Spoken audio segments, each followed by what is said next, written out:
Well, I mean, for those who know us, we've been with talkSPORT for well over a decade now. Um, Partners in bringing you the Premier League live on radio.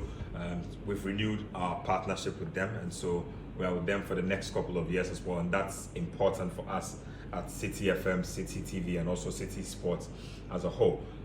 Being able to see what they do on the ground was obviously a good experience. And if you notice at talkSPORT, a lot of things have taken a different turn. So they seem particularly interested in what we're doing down here with the road shows, because up there they haven't been able to engage with the community and the Premier League as well as we have done down here. And they were amazed that we've been doing this again, like I said, for well over a decade. And so they were obviously really interested in that. We also shared some ideas about generating traffic generally online. And if you notice, the talkSPORT website has become one of the top websites, not just even in the English sub-region, but globally. They are racking up really good numbers, and these have been as a result of conscious strategic changes that they have made regards to infrastructure, with regards to the human resource and all of that. So those are ideas that we can implement ourselves down here.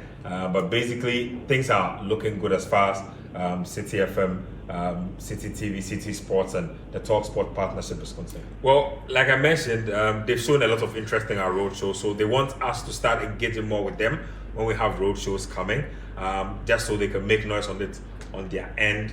They can give us whatever support they can, be it through online presence, through online imprints, whatever it is. They want to give us a hand in that particular direction. Also, we have the EPL pitch side on radio and also Spotify, Apple as well. We have agreed with them to include a lot of goal clips, good moments in the podcast, and so that will freshen things up a little. We've obviously been always free to use content from talkSPORT. What happens now is that we'll be talking to a lot of talkSPORT journalists a lot more frequently. Tom Rennie has already set the tone by speaking to us, and so that's great for what's going to happen. Hopefully there will be some exchange of knowledge between the two sides as well as time goes on. So it's a blissful relationship.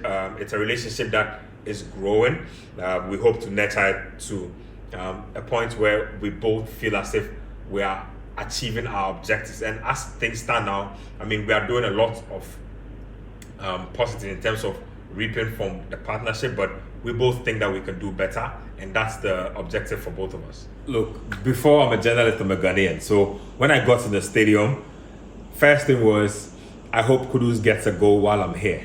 And so that was in the back of my mind the whole time. And I got really good seats for the game as well. I saw his entire process, Stone Boy warming up for him with the antics on the side, he himself getting out in the dugouts, going to warm up, and then eventually changing. He had to stand on the touchline for about 5-6 minutes before he eventually came on. And I kept telling some West Ham fans who were sitting beside me that Kudus is getting a goal today. A lot of them sort of knew how brilliant Kudus was, but they kind of thought that, hey, you are here for a game, and so obviously you want Kudus to score. And then, look, the goal, the touch, the moment, I think it just defines Mohamed Kudus as a person. And the ability to take that one, it was a half bounce. It was a really difficult volley if you watch it again, but he managed to connect to it properly. It was in the back of it, and the whole ground literally erupted. You could literally feel the ground shake when that goal went in. And the West Ham fans, some had started leaving the game before the goal went in. A lot of them basically froze in their tracks. They didn't know what to do with themselves at the point. So it was one of those really captivating moments. Kudus obviously has not cemented himself as a starter yet, which baffles me and a lot of West Ham fans. But if you talk to the experts, they tell you that he's still learning the system. Moyes is perhaps one of the greatest at managing talent and managing the flow of talent. So I'm not worried about Kudus. Initially, I was a little worried about how he would do under West Ham.